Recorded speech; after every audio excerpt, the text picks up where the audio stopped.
కరకరలాడే పాలకూర ఆకు బజ్జీ క్రిస్పీగా బాగా కడిగి పెట్టుకున్న పాలకూరను తీసుకోవాలి.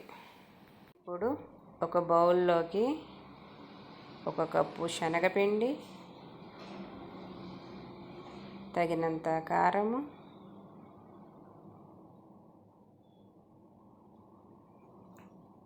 తగినంత ఉప్పు,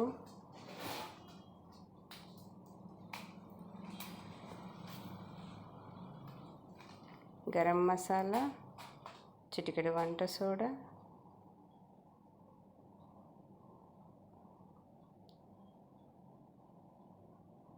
ఒక చిన్న స్పూన్ ఓమ బాగా నలిపి పిండిలో వేసుకోవాలి. ఇప్పుడు పిండిని అంతా కలిపి ఇందులో తగినన్ని నీళ్లు పోసుకోవాలి. ఈ పిండి జారుగా ఉండాలి. ఇప్పుడు డీప్ ఫ్రైకి సరిపడా ఆయిల్ని తీసుకోవాలి. పిండి కన్సిస్టెన్సీ లూజ్గా ఉండాలి. ఇలా ఇప్పుడు ఆకును పిండిలో ముంచి ఒక్కొక్కటిగా నూనెలో వేసుకోవాలి.